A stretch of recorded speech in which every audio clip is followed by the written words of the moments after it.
Film ini cukup menunda banyak waktu sebelum menetapkan siapa yang akhirnya jadi aktor utamanya. Diadaptasi dari komik legendaris, ekspektasi untuk versi live action ini udah pasti bakalan tinggi. Mungkin jelas, jawaban seragamnya karena ada si botak pemeran Dominic Toretto di waralaba Fast and Furious yang akhirnya jadi pemain utama live action ini. Tapi yang jadi pertanyaan besar di jagat maya, rating PG-13 yang disematkan. Apa nggak menahan potensi film ini? Mending kita ulas aja lebih lanjut. So, ini dia review singkat film Bloodshot.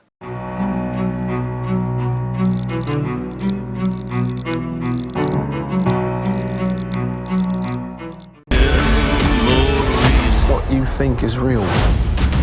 Menceritakan marinir Ray Garrison yang diperankan Vin Diesel pasca kematiannya dihidupkan kembali dengan teknologi mutakhir, nanoteknologi. Hidupnya Ray kembali bukan seperti manusia normal. Doi justru menjadi manusia super dan memiliki kemampuan baru yang luar biasa. Kemampuan super yang dimiliki Ray justru memberinya kesempatan untuk membalaskan dendam atas kematian Doi dan juga istrinya. Pembalasan dendam dan pencarian jati diri pun dilakukan dengan tubuh barunya. Aku yakin beberapa di antara kalian asing sama komiknya, termasuk aku. Seperti halnya Robocop dan Hellboy yang sejatinya juga sama-sama diadaptasi dari komik. Kedua film yang kusebutkan tadi bahkan dapat berbagai respon. Pro dan kontra jelas ada. Terlebih Hellboy di film terakhirnya yang dicap sampah. Harus ku garis bawahi lagi, Bloodshot live action ini ratingnya PG-13. Artinya, buat kalian 13 tahun ke atas dipersilakan nonton film ini. Dan memang, sepanjang film meski banyak adegan kekerasan tapi masih dalam konteks ramah buat penonton remaja.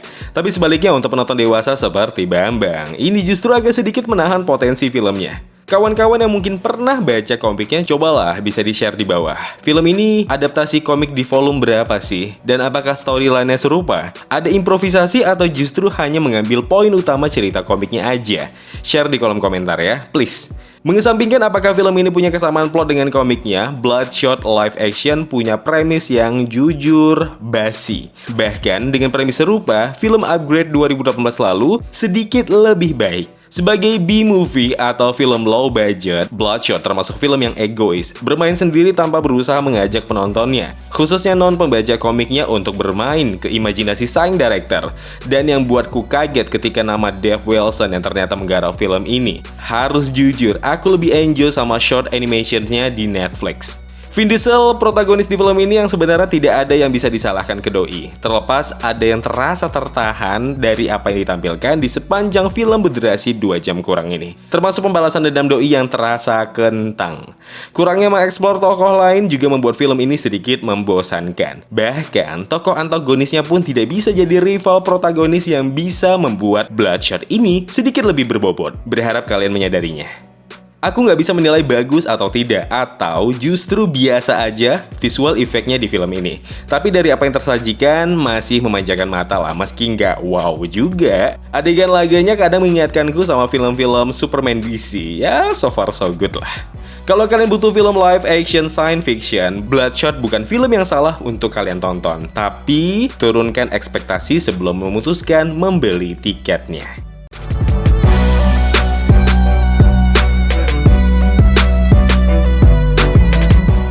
Ya kawan, itu dia review singkatku untuk film Bloodshot. Terima kasih telah menonton video review ini. Jangan lupa klik tombol like-nya kalau kalian suka, klik tombol dislike kalau tidak suka.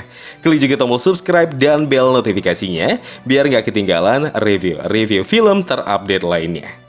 Kalau gitu aku Zain pamit undur diri. Terima kasih, tetap positif dan jangan lupa bahagia.